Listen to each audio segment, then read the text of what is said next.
Qual origem você gostaria de ver? O que temos para hoje é uma das mais renomadas marcas no ramo de calçados e roupas, a marca do sucesso, Nike. E aí, ficou curioso? Então me acompanhe nessa jornada. Você verá fundadores, nome da Nike, dificuldades, logo da marca, marketing, modelos de sucesso, projetos futuros, sustentabilidade, princípios e parcerias. Mas qual a importância desse tema? A Nike foi uma peça importante no mercado de calçados. Ela revolucionou a forma de fazer calçados da época. Sem a Nike, talvez as coisas fossem muito diferentes hoje. Os calçados não seriam os mesmos, porque além de ajudar as diversas causas, ela também fez com que seus tênis se tornem cada vez mais competentes na produção de seus calçados. Só ela seria capaz de criar uma nova era no mundo dos acessórios esportivos. Com sua criação, também inspirou diversos empreendedores a investir no mundo da moda. Por esse motivo, escolhemos o tema Nike. Esperamos mostrar todas as histórias da marca, desde os altos e baixos, e tudo trazer informações sobre essa marca tão conhecida e prestigiada pelo mundo todo. Antes de começarmos a nos aprofundar, é preciso dar um passo para trás e dois para frente. Conheceremos a história de seu cofundador, Phil Knight. Origem dos fundadores. Philip Hampson Knight, ou mais conhecido como Phil Knight, nasceu em 24 de fevereiro de 1938. Ele nasceu em Portland, nos Estados Unidos. Seus pais eram William Knight e Lotta Hatfield Knight. Phil, desde cedo, era um garoto esforçado, trabalhando sempre durante os verões e sempre fazia seu trajeto correndo. Era um bom aluno, sempre tirando notas a mais. Apesar de tímido, sua paixão por esporte o fez se destacar no time de corrida da escola, sendo até um corredor semiprofissional. Graças a essas habilidades e esforço, ele conseguiu uma bolsa para uma universidade. Depois de se formar no ensino médio, ele foi estudar nessa universidade chamada University of Oregon. Nela, ele estava se formando em jornalismo e em 1959 chegou a atuar como repórter no jornal impresso da escola, que se chamava Oregon Daily Herald. Nessa universidade, ele também fazia parte do clube de atletismo, sendo até mesmo corredor de meia distância e competindo em diversas competições, chegando até mesmo a competir em nível regional e recebendo alguns prêmios. Nessa escola ele também conheceu seu treinador e futuro sócio, Bill Bowerman, e não só seu treinador Bill Bowerman, como também foi nela que ele conheceu seu ex-rival, Jeff Johnson. Depois de se formar na universidade, ele criou seu próprio time de corrida com seus amigos. Pouco tempo depois, serviu ao exército americano. Serviu exatamente durante um ano. Após servir ao exército, ele foi estudar em Stanford Graduate School of Business. Nela, ele despertou seu lado empreendedor, após terminar o curso em 1964. Logo depois de terminar o curso, continuou a fazer corridas. Durante esse tempo também atuou como professor de contabilidade na Portland State University e após analisar o mercado, percebeu que só havia duas marcas de calçados esportivos, a Adidas e a Puma, sendo elas alemãs, deixava o mercado limitado, gerando um monopólio entre elas, além do fato de que naquela época os preços dos calçados eram algo em torno de 9 a 14 dólares, o que pode parecer pouco, mas pesava no bolso de quem necessitava. Além de que elas não supriam as necessidades de todos os atletas. Phil viu nisso uma grande oportunidade. Logo após em um seminário que falava justamente disso, ele disse que foi aí focado em vender calçados e a empreender. Logo depois disso, ele faz umas viagens. E em uma de suas viagens, ele vai para o Japão. E chegando lá, ele descobre a Onitsuka Tiger. Como seus calçados eram baratos e ainda tinham uma boa qualidade, pensando nisso, ele decide fechar um acordo de exportamento de produtos com a empresa para os Estados Unidos. A empresa já estava querendo exportar seus produtos, então ela aceita. Assim foi formada a parceria com a Onitsuka Tiger. Então ele retorna para os Estados Unidos e cria a Blue Ribbon Sports, mas nisso se vê sozinho, então ele resolve chamar seu técnico e amigo Bill Bowerman para ajudá-lo nessa difícil missão.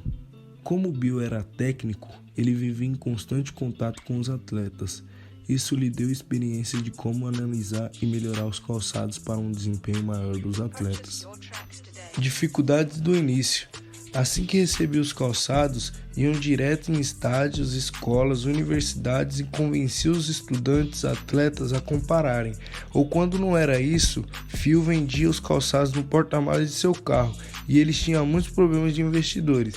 E para compensar a falta deles, eles pegavam dinheiro emprestado do banco, vendiam e logo depois pagavam o banco novamente, ficando um pouco no prejuízo.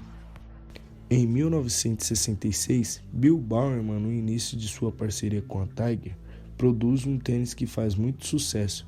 O primeiro da marca BRS, esse tênis era o TJ24, ou mais conhecido como Cortez. A BRS era uma empresa pequena, mas já tinha vendido 140 mil pares. A relação da BRS com a Tiger já não ia bem, então eles decidem romper com o contrato, havendo uma disputa pelos direitos do tênis correto. Em 1971, como já passando alguns anos de Phil revendendo os tênis na Tiger, percebe com o sucesso do tênis correto que os americanos aceitaram de forma positiva produtos de outras marcas sem ser Adidas ou Puma, que dominavam o mercado. Então ele decide quebrar o contrato com a Tiger. Além de que a Tiger já estava procurando outros revendedores, ele enfim decide criar sua própria empresa. A Tiger, sabendo disso, abre uma série de processos contra a BRS, mas a BRS acaba vencendo. Origem do nome Nike. Após a separação, Phil decide criar sua própria marca, mas estava sem ideias para o nome da marca. Então, em sua busca por ideias, ele recebe uma ligação de Jeff Johnson, seu amigo e funcionário. Nela, ele fala que sonhou com uma deusa grega, Nicé, uma mulher com sandálias com aladas que simboliza vitória e glória. Phil gostou do nome e virou para o que vemos hoje. De Nicé virou Nike, a marca da vitória. Origem da logo. Movimento. Foram essas palavras que Phil disse a Caroline Davidson quando ela estava criando a sua logo. E então, swoosh. O logo da Nike simboliza movimento, assim como as asas das sandálias da deusa Nicé. À primeira vista, Phil não gostou muito, mas disse que iria aprender a amar com o tempo. Como era o primeiro trabalho de Caroline como design, ela cobrou apenas $35, mas depois que a empresa se estabilizou, ela ganhou um anel de ouro bordado com diamantes com o símbolo da Nike, além de mais de 500 ações da Nike, que hoje vale mais de $1 milhão. Mesmo após tudo isso, ainda tinha um grande obstáculo pela frente, que era conseguir criar um modelo de tênis que rivalidade com a Adidas e a Puma. Foi então que Bill Bowerman, inspirado pelo seu sucesso anterior, começa a procurar por ideias. Então, durante um café da manhã com sua esposa, ele o observa preparando o waffle, e a partir daí ele tem a ideia de usar a máquina de fazer o waffle da esposa como molde para criar a sola dos sapatos. A primeira tentativa deu errado, mas ele continuou a tentar e depois de um tempo finalmente conseguiram criar o tênis waffle. Com o tênis pronto, eles foram à feira de exposição. Essa feira aconteceu no Sporting Gold Show Chicago, em fevereiro de 1972. Phil já havia ido lá antes, mas somente como distribuidor da Tiger, e dessa vez apresentando sua própria marca. De início, havia a chance de dar tudo errado, pois era uma nova marca não muito conhecida se apresentando, havendo assim a possibilidade de não se interessarem e não acabarem sendo aceitos, fazendo com que todo o dinheiro investido fosse jogado fora, além deles ficarem desempregados. Mas eles passaram o principal produto, o tênis Cortez, o qual fez muito sucesso, fazendo com que seus pedidos de compra fossem maiores do que os planejados. Agora aceitos, só lhes faltava mão de obra. E nisso Phil teve uma ideia. Ele pensou que como a mão de obra americana sairia muito caro, ele poderia usar a mão de obra de países menores, onde os produtos são mais baratos e consequentemente a mão de obra também, assim aumentando muito o seu faturamento e diminuir o preço final para os clientes. E em 1974, o tênis Waffle faz muito sucesso, dobrando o faturamento da Nike. Mas afinal, o que a marca preza e quais são seus objetivos? Hoje em dia, ela é a marca mais valiosa do mundo. Sua missão é trazer inovação e inspiração para cada atleta do tudo. Phil considerava que possuindo um corpo, você é um atleta. A Nike vem cada vez mais buscando tornar seus produtos sustentáveis e criar novos modelos que ajudam no dia a dia dos atletas. Desde muito tempo atrás até hoje em dia, sua forma de pensar não mudou. Sua forma de agir, de se organizar, a manteram de pé. Atualmente, ele está avaliada em mais de 15 bilhões de dólares. Em 1878, a Nike decidiu se expandir na Europa e América do Sul. Nesse momento, ela percebeu a importância do marketing como um todo. Mesmo após estabelecida, ela busca inovar em novos produtos e formas de marketing, além de cada vez mais tornar mais forte a relação deles com seu público. A Nike decidiu seu objetivo como usar o poder do esporte para mover o mundo para frente. Acreditamos em um futuro justo e sustentável, onde todos prosperem em um planeta saudável em igualdade de condições. O modelo de negócios da Nike se baseia em demanda. Ela aposta um grande dinheiro em algo que faça triplicar o valor investido. Até 2023, a Nike planeja gastar mais de 10 bilhões de dólares em contratos de patrocínio com atletas. Caso o atleta possua uma boa base de conquistas, o valor que ele receberá irá aumentar, e se perder vai ser diminuído gradativamente. A Nike tem vários objetivos ao longo prazo. Ela gasta muito tempo investindo em desenvolvimento com atletas profissionais para entregar o melhor produto. Os objetivos da Nike estão focados mais na sustentabilidade, e para isso ela pesquisa há mais de 30 anos como reduzir o impacto ambiental. Para isso, ela fechou parcerias com diversas causas ambientais para barrar o efeito estufa. Só para 2025 ela planeja a redução de emissões de gases de efeito estufa em 70% em instalações próprias ou operárias, um aumento de 50% em materiais proferidos ambientalmente e a reutilização de produtos em suas fabricações por unidade com uma redução de 10%. Essa meta ambiciosa é uma das grandes dificuldades da Nike. Engloba a fabricação, destruição, embalagens e até mesmo assédio. Relação com funcionários. Outro aspecto importante da Nike é a relação com seus funcionários, tratando eles como parte da família, fazendo em cada funcionário se sinta como uma parte importante da empresa, tornando em cada vez mais forte a relação deles com os seus funcionários.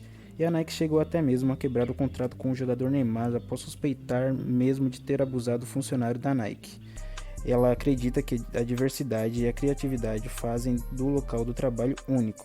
A empresa também sabe usar o amor pelos esportes para aproximar seus funcionários.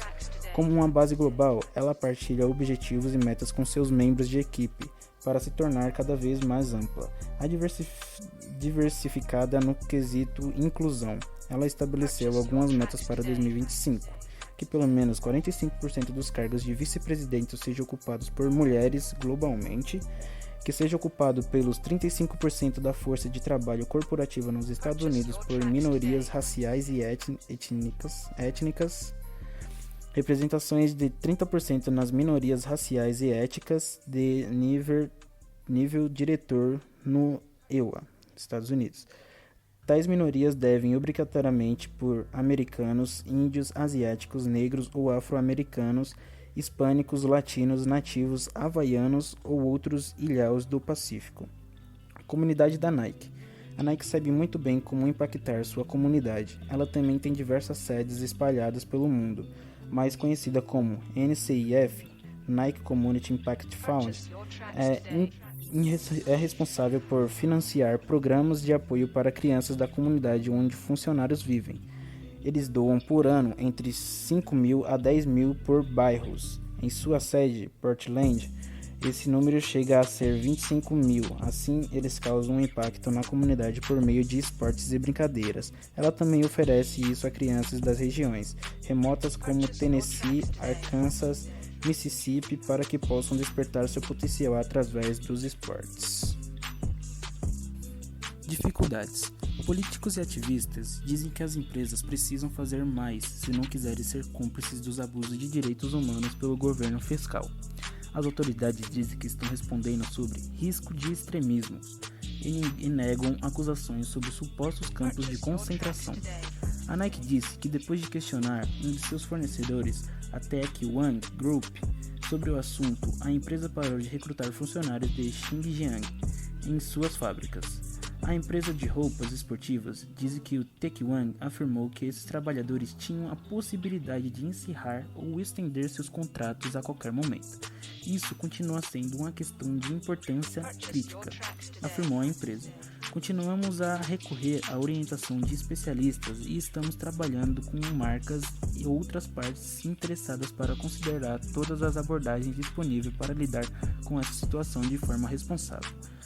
Qual o ponto fraco da empresa Nike? Fraquezas. A organização possui uma gama diversificada de produtos para atividades esportivas. No entanto, os lucros da organização ainda são intensamente dependentes da participação na indústria de calçados. Isso pode deixá-lo vulnerável, se por alguma causa. Lá em 2015, durante os discursos para a NBA, Mark Parker, o CEO da Nike, anunciou a meta de bater 50 bilhões de dólares em faturamento em 2020. Para isso, a marca iria concentrar seus esforços de crescimento de 3 pilares: o Nike.com, produtos femininos e Jordan Brand. Porém, hoje, em um cenário diferente de 2 anos atrás, com o crescimento de diversos concorrentes, é improvável que a Nike consiga chegar aos 50 bi. De acordo com um artigo publicado no Forbes assinado pelo Travis Stream, é esperado que o e-commerce da marca fature 7 bilhões na data estimulada, contando com um crescimento anual de 42% a partir dos 1,2 bilhões de 2015. Apesar de um ponto forte no negócio inteiro, suas vendas tiveram uma ligeira desaceleração nos primeiros 9 meses do ano fiscal de 2017, chegando apenas na taxa de 35%, abaixo do esperado. Para a marca de Michael Jordan, era esperado que ele dobrasse de tamanho, chegando a arrecadar 4,5 bilhões com a sua entrada na NBA. Porém, a concorrência não facilitou a missão, principalmente a Under Armour, que chegou a experimentar um crescimento exponencial com linha de Stephen Curry. Já as mulheres, ainda de acordo com o artigo, estarão gastando 11 bilhões de dólares, de acordo com a meta estipulada. O único pilar que deve cumprir a meta estipulada, no único que deve cumprir as expectativas nos últimos trimestres, o mercado feminino ultrapassou o masculino, com uma taxa de crescimento na casa dos 2 dígitos. Hoje, quando a gente vê a Nike, a gente vê uma grande empresa, mas elas passaram por muitas dificuldades, principalmente em sua origem. O dinheiro do banco, pagavam os calçados e vendiam seus calçados para pagar o banco, ficando com alguma diferença, e havia vezes que a Mitsuka atrasava na produção. 421, muitos episódios da quase falência, ela deu tudo e juntou pessoas que capazes de ajudá-lo, mas nesse momento acontece um susto. A empresa que eles estavam aliados, que exportava, Onitsuka, decide ir atrás de outros revendedores nos Estados Unidos e vai tirar eles do jogo. Nesse momento, eles eram revendedores e não produziam calçados. Então, eles decidiram criar sua própria marca, uma linha que seja um produto deles, em que outra fábrica produziria. Eles encontraram um novo sócio, investidor. Em uma fábrica para produzir isso, então eles conseguem seu primeiro funcionário, o Johnson. Aí vai entrar na história do Johnson. Origem da logo. Daí em diante, a Onitsuka vai processar a Nike por romper com contrato, exclusividade e muitos outros processos. Modelo de calçado que não foram muito bem. Nike Air, que tinha uma bolha e ela estourava depois de um certo tempo, e fizeram um recalque até que eles aperfeiçoaram esse tênis e ele veio a ser Air Jordan, um dos maiores sucessos da Nike. Neste ano, as práticas condenatórias contra as mulheres voltaram ao foco dos 3 corredoras olímpicas, declararam em outro periódico dos Estados Unidos, o New York Times, que a Nike diminuiu seus pagamentos enquanto elas estavam grávidas. Allyson Felix, a única mulher a ganhar 6 ouros olímpicos no atletismo, contou que a fornecedora de materiais esportivos queria pagar 70% a menos após ela dar à luz. A Nike voltou a se posicionar, dizendo que iria rever os contratos para garantir mais proteção a atletas grávidas. A Nike decidiu mudar o comando em seu período mais lucrativo da história. A empresa chegou ao seu maior valor do mercado no final de setembro deste ano. avaliada em 145 bilhões de dólares, com um aumento de 7% no faturamento do último trimestre, 10,7 bilhões de dólares. Com o anúncio da saída do antigo CEO, as ações caíram 1% nas primeiras horas após o anúncio. Em outro caso, começou no ano passado, quando Parker decidiu reestruturar sua diretoria e perdeu o seu braço direito e favorito para assumir o seu lugar como CEO no futuro, Trevor Edwards. A derrota corporativa ocorreu depois que um grupo de funcionários reclamou sobre a hostilidade com que Edwards as tratava na empresa. A Nike deu um passo rumo à igualdade quando admitiu em maio que falhava com suas funcionárias e decidiu rever a posição, garantindo promoções e aumentos de salário para 7 mil mulheres. Parker passou o mês se desculpando publicamente. Na última quinta-feira, 25/6, a Nike Inc. revelou perda inesperada nos rendimentos, primeira crise da marca nos 2 últimos anos. Além de precisar fechar temporariamente 90% de suas lojas entre os meses de março e maio, as vendas por atacado, grande fonte de receita Label esportiva, foram interrompidas por um período de mais de 8 semanas, afetando dramaticamente os lucros. Com queda de 50% no envio da mercadoria para multimarcas esportivas, além do aumento no número de itens estocados e alto custo devido ao cancelamento de encomendas, a Nike amargou prejuízos de 790 milhões de dólares no quarto bimestre do ano fiscal, que terminou em 31 de maio. De acordo com a CBN News, vale lembrar que a Nike trabalha com um calendário fiscal diferente das demais grandes empresas. O prejuízo chegou a 790 milhões de dólares no quarto bimestre do ano fiscal. Segundo a CBN News, os números revelam queda de 38% nos rendimentos da etiqueta esportiva. Embora o prejuízo seja real, a empresa afirma não correr risco de falência. O momento atual é de crise e um retorno à normalidade é incerto. Mesmo assim, a Nike segue confiante e certa de que, com a reabertura em breve dos seus pontos físicos e de outras lojas esportivas, as vendas voltarão a subir, mesmo que lentamente. Na China, por exemplo, todos os pontos da Nike já estão funcionando. Isso não significa, no entanto, que a Label irá se acomodar e esperar de braços cruzados, muito pelo contrário. Desde que os resultados foram divulgados, a Nike investe mais esforços na plataforma digital. A Nike teve na última quinta-feira, 21 de fevereiro, uma desvalorização de 1,1 bilhão de dólares em suas ações, em consequência do que está sendo chamado de uma das falhas de tênis mais caras da história. O valor da companhia caiu 1,7%, e além disso, a marca foi responsabilizada por toda a confusão assistida por milhares de telespectadores envolvendo a contusão do astro de basquete universitário Zion Williamson, simplesmente na partida mais esperada da temporada, da NCAA entre Duke e North Carolina. O novato é possível primeira escolha do próximo draft da NBA. Em uma jogada normal, teve seu tênis, um modelo Nike Paul George 2.5, despedaçado no momento em que fazia uma movimentação comum de jogo. Mas se a noite foi dura para Duke e para Zion Williamson, os dias não estão sendo dos melhores para a Nike.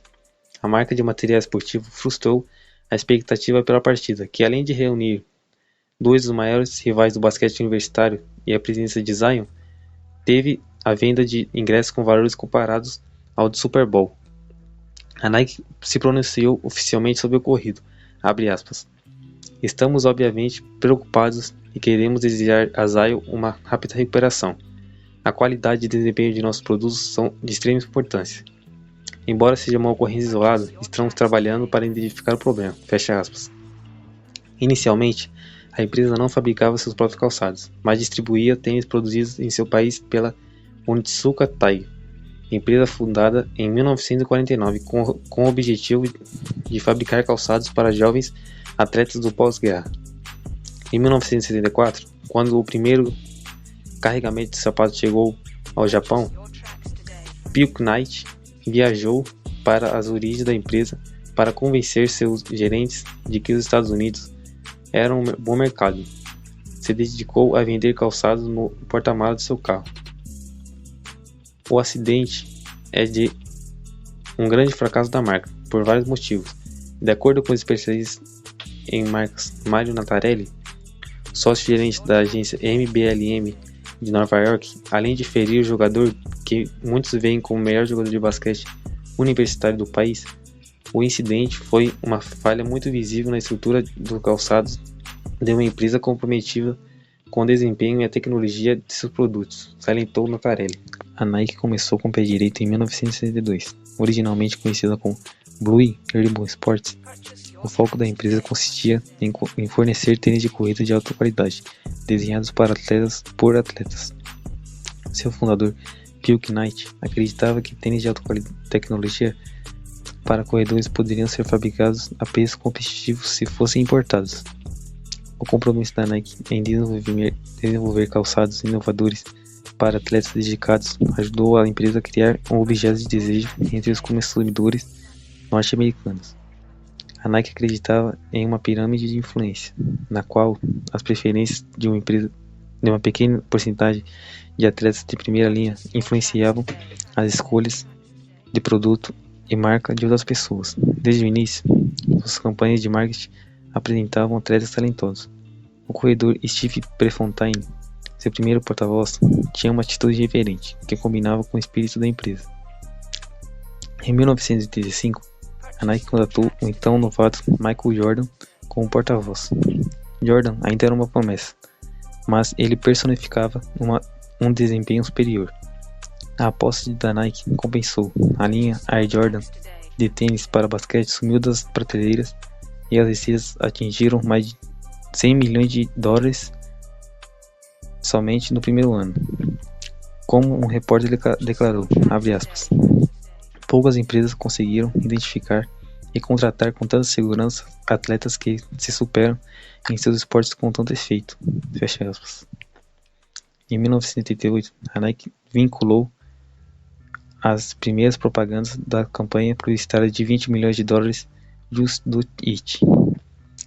A campanha, que exibe ao todo 12 comerciais de TV, sutilmente desafiava uma geração de fãs do esporte a perseguir seus objetivos.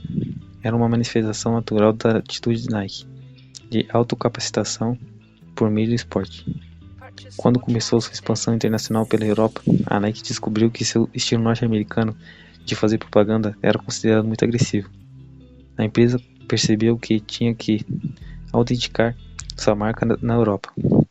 Por isso passou a focar em futebol e a patrocinar ativamente ligas juvenis, clubes locais e equipes nacionais. No entanto, para a Nike desenvolver autenticidade entre o público de futebol, os consumidores tinham de ver atletas profissionais usando seu produto, especialmente atletas vencedores. A grande oportunidade da Nike surgiu em 1994, quando a seleção brasileira, a única equipe nacional que a Nike patrocina realmente, ganhou a Copa do Mundo. Essa vitória transformou a imagem da Nike na Europa. De uma empresa que fabricava tênis, ela passou a ser vista como uma marca que representava emoção, lealdade e identificação. Isso também ajudou a Nike a lançar em outros mercados internacionais nas décadas seguintes.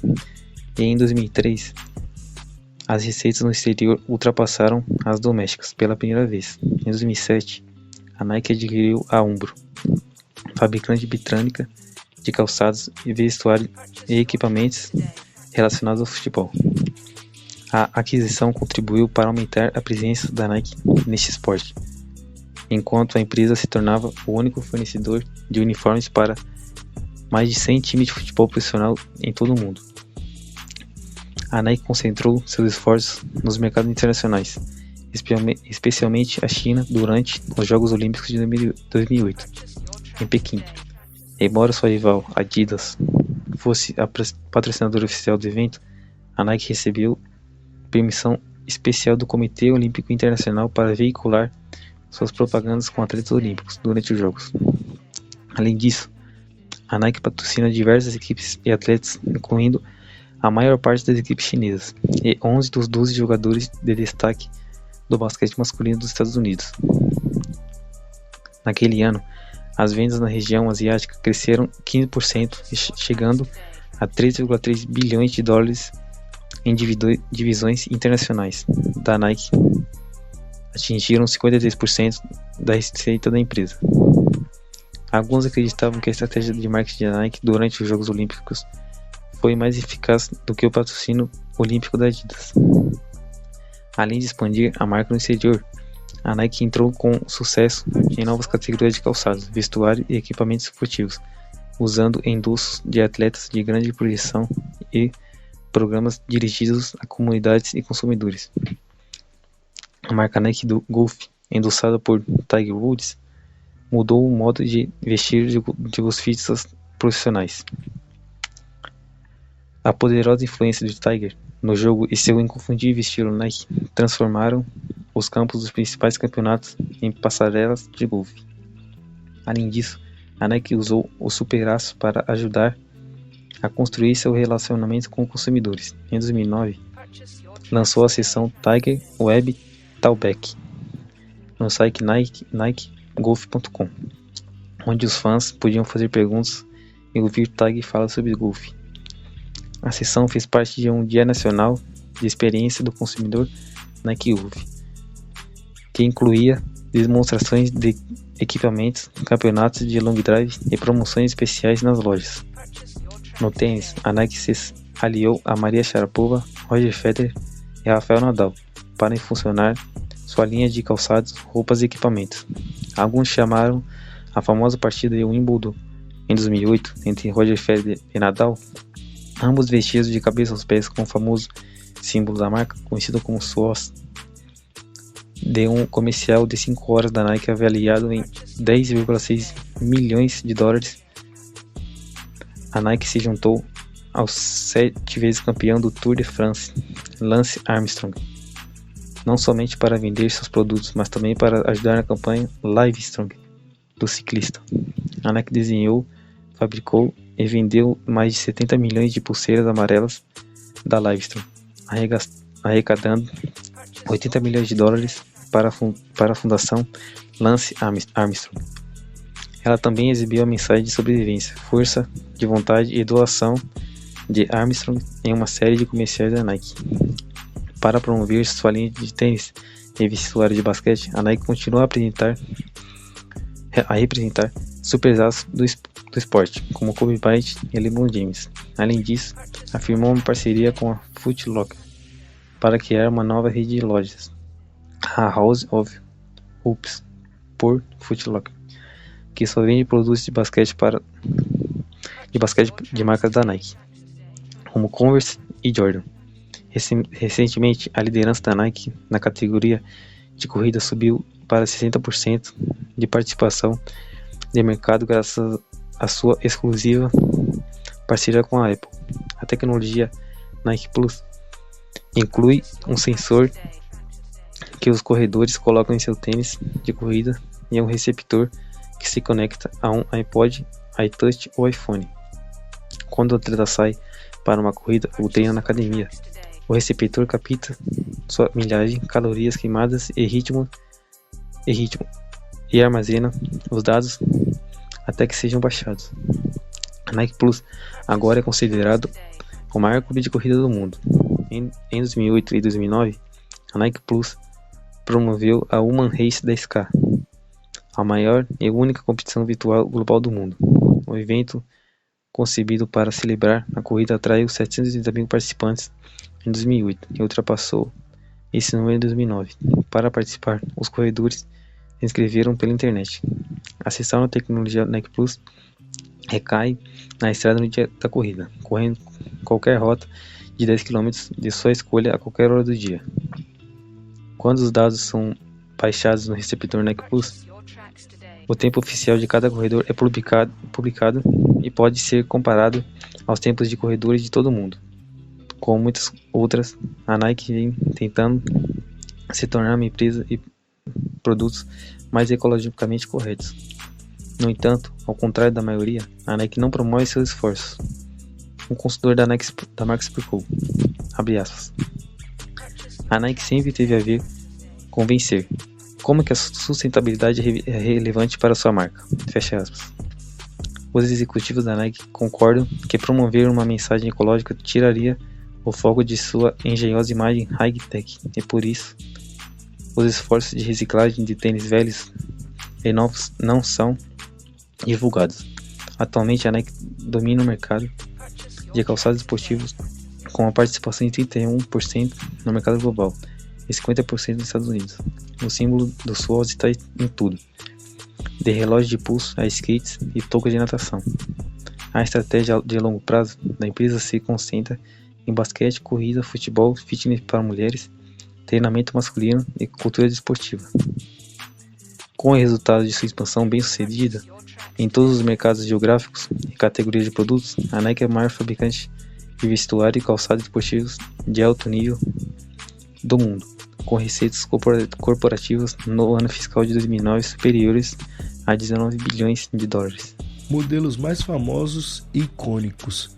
A história da empresa começou a ser escrita em 1950 na Universidade de Stanford, nos Estados Unidos, mas muita coisa mudou de lá para cá.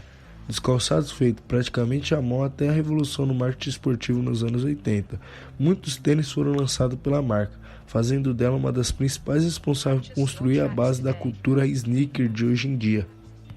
Air Force One foi o primeiro tênis de basquete a ter tecnologia de amortecimento Nike Air. O calçado fez relativo sucesso nas quadras, mas acabou sendo abraçado pela cultura do hip hop, onde se tornou um ícone. O clássico cabedal de couro garante ao sneaker uma resistência acima da média, e sua cor branca clássica faz deles um dos tênis mais versáteis do mercado até hoje. Poucos tênis têm tanto tempo de estrada e mantêm a popularidade tão em alta como o Air Jordan 1. O clássico tênis criado para o Michael Jordan revolucionou o basquete e criou a base do que é um marketing esportivo hoje em dia.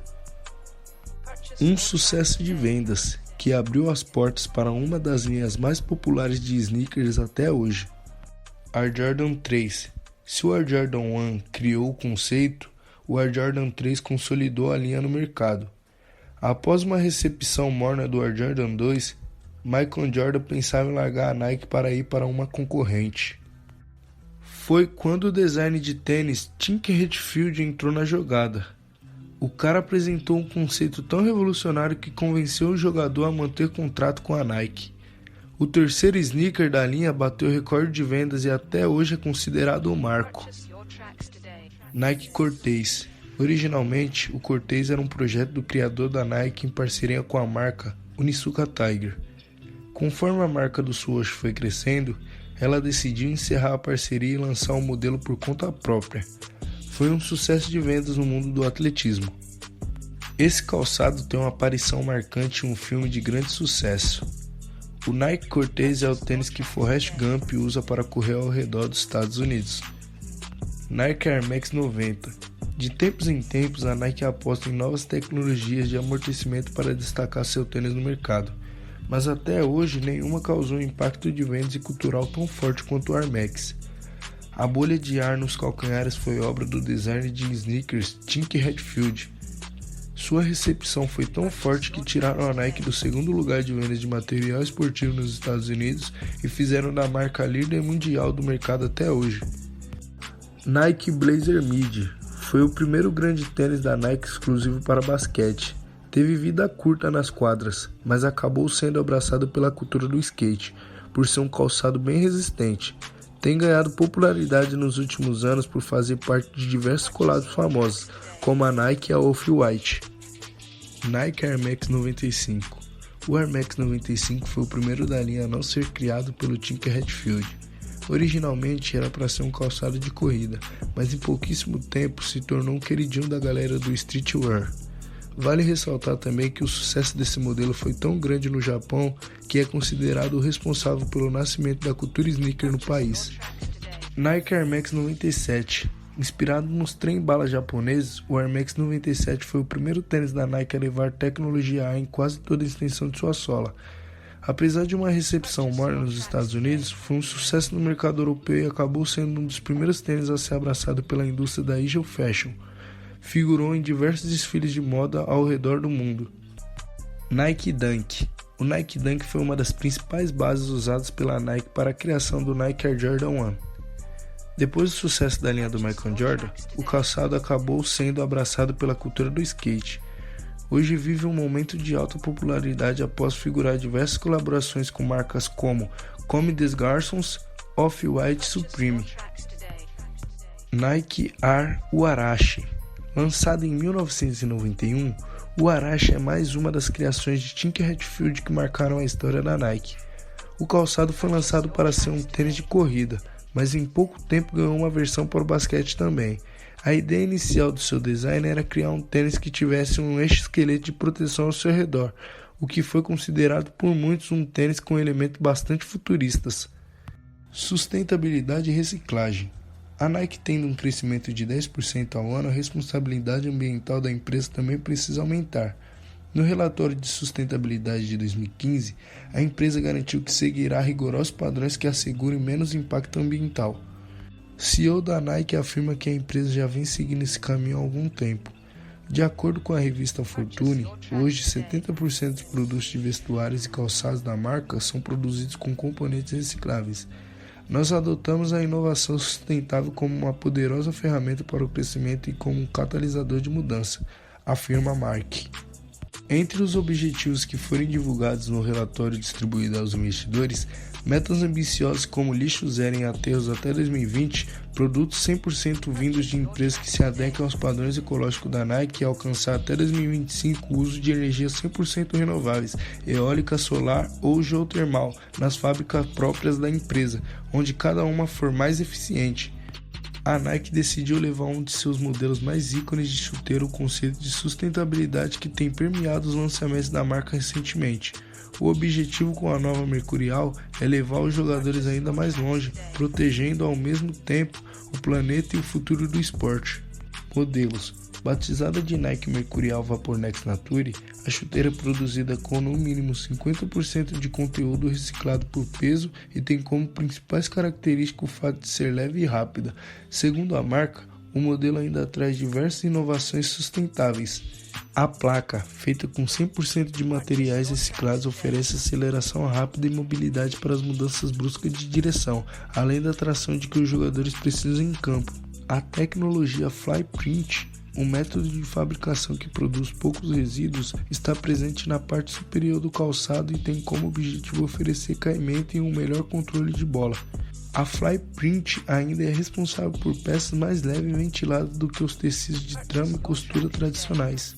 Por fim, cada par da Mercurial Vapor Next Nature traz uma malha fina 100% sustentável, ou seja, construída apenas com materiais criados a partir de resíduos do processo de produção. De acordo com a Nike, a nova tecnologia comprovou ser durável e responsiva nos testes feitos em campo com os jogadores, garantindo que os materiais reciclados atendessem às expectativas de desempenho. De acordo com a marca, os conhecimentos obtidos com o novo projeto de chuteira ganharão escala na família Mercurial, e com isso, a maioria das chuteiras da linha chegará ao mercado no segundo semestre com pelo menos 20% de material reciclado. Isso contribuirá para que a Nike chegue cada vez mais perto das metas de impacto projetadas pela empresa para 2025. A Nike se reuniu com a RTFKT, Lesse Artifact, para enfim adentrar definitivamente no metaverso e oferecer tênis em formato de NFTs. Se esse novo campo aberto do futuro ainda é cheio de incógnitas, a primeira escolha tem tradições e certezas absolutas, o Dunk ganhando o sobrenome Genesis. O projeto chama CryptoKicks e audaciosamente está sendo chamado de futuro dos sneakers. O CryptoKicks começará com o Evo X, uma coleção composta por 8 skins diferentes que podem ser evoluídas com várias atualizações e poderes. O inicial é que o Genesis possa ser totalmente modificado, customizado e transformado através do uso de skins VIALs, usando elementos e poderes únicos. Tudo isso envolvendo artistas e comunidades. As NFTs funcionam como um certificado digital e altamente confiável quanto à sua autenticidade que não perdem valor com o passar do tempo. Uma imagem, um vídeo, um documento digital dentro de um PDF não envelhece com o passar dos anos, diferente do que suas versões físicas que precisam ser guardadas de forma correta para manter seu aspecto original. A tecnologia atrelada ao NFT é o blockchain, cadeia totalmente descentralizada e que também rege outras investidas inovadoras como o crescimento das criptomoedas. A parceria entre marcas, sejam de luxo ou não, de diferentes setores, não é algo incomum e se tornou muito frequente, principalmente nos últimos anos, e a Nike não está fora disso. Algumas de suas parcerias mais famosas são Nike versus Michael Jordan. Em 1984, quando a Nike queria entrar no basquete profissional, todos os jogadores de relevância já estavam sendo patrocinados por outra marca, e assim tiveram que ter outra ideia. Nas suas reuniões, chegaram à conclusão que deveriam patrocinar algo calouro, e alguns bons nomes foram citados, como Charles Brank, Aaron Alok e John Skonk. Até pensaram em fazer um contrato menor e de menos riscos com todos eles, para caso desse errado a marca não sofrer tanto. Mas foi nessa reunião que um dos participantes levantou e disse que preferia patrocinar o garoto da Carolina do Norte, conhecido como Michael Jordan. Ele ainda não era uma unanimidade entre os críticos de basquete, nem estava para entrar na NBA como a primeira escolha dos times, mas mesmo assim terminaram a reunião com a decisão tomada.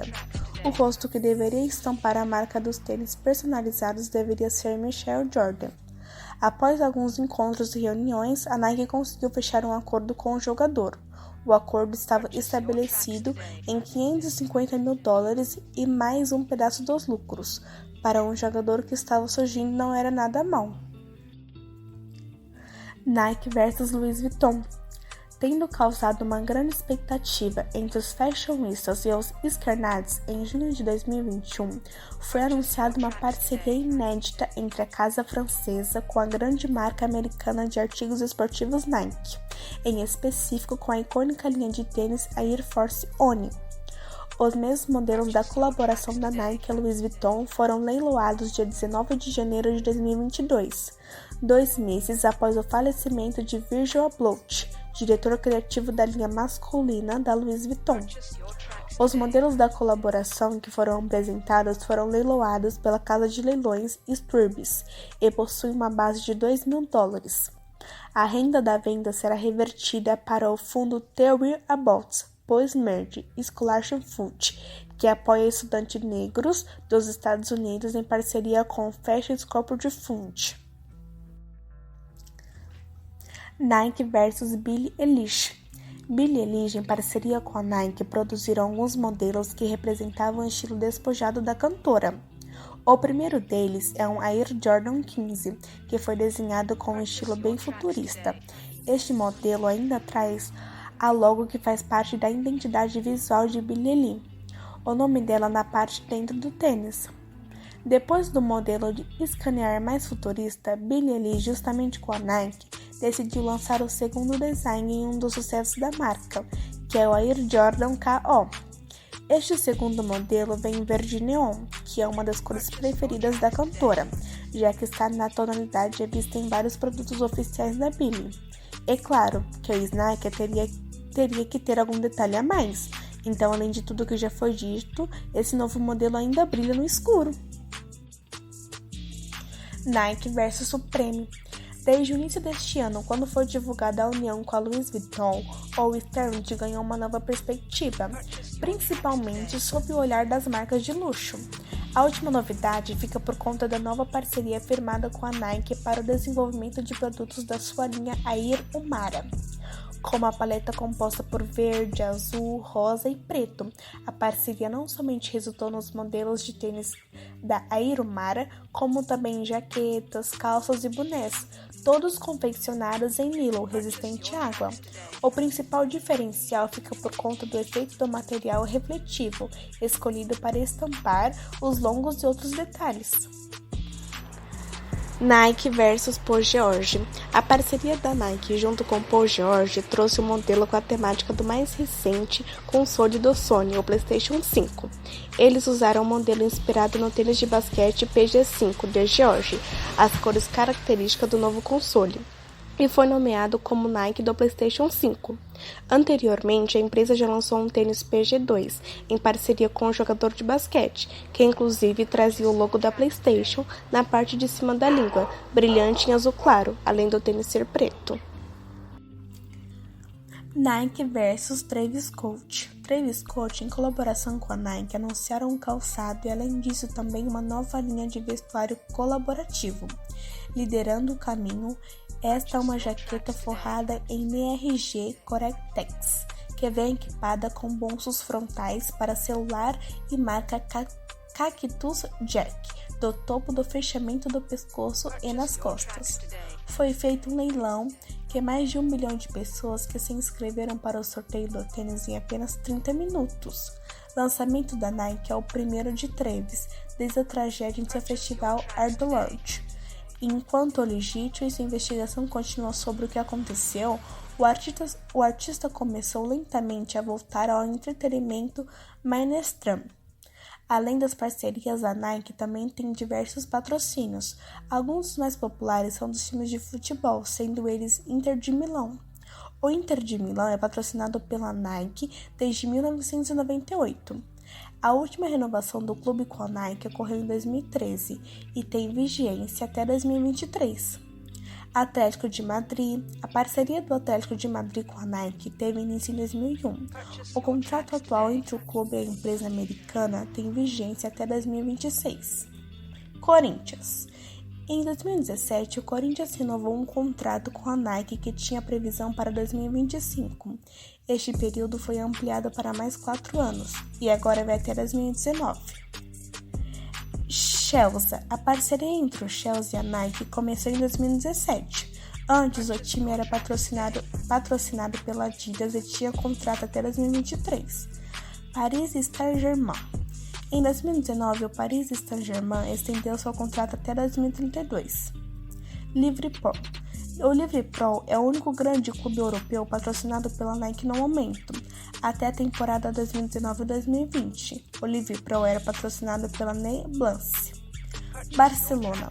O Barcelona e a Nike têm uma longa parceria que começou em 1998. A empresa atendeu a diversos modelos de camisas em diferentes fases do clube espanhol. O contrato atual entre Barça e Nike tem vigência até 2028. Legado e vida pessoal de Phil Knight. O nome Nike foi e traz consigo um grande legado. Com certeza a Nike ainda vai subir ainda mais ao topo. Phil largou a presidência da Nike em 2016.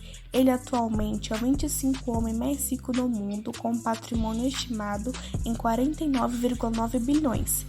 Phil hoje está com 84 anos e vive com sua esposa Penny, nos Estados Unidos.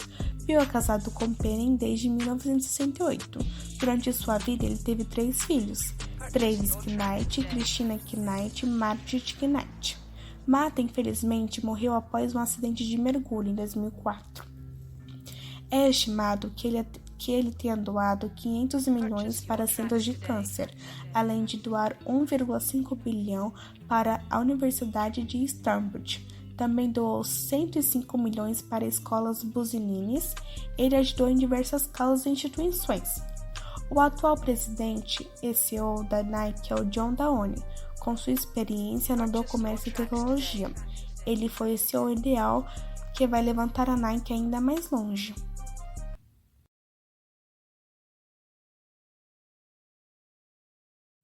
Conclusão. Vimos como surgiu uma das maiores marcas de calçados no mundo, seus momentos bons, momentos ruins. Vimos um crescimento de um homem e acima a importância de se arriscar e fazer o que gosta. Vimos os princípios que reagem a Nike, sua importância para o mundo e para os atletas. Nike é vida, Nike é tudo. Muito obrigada por me ouvir até aqui.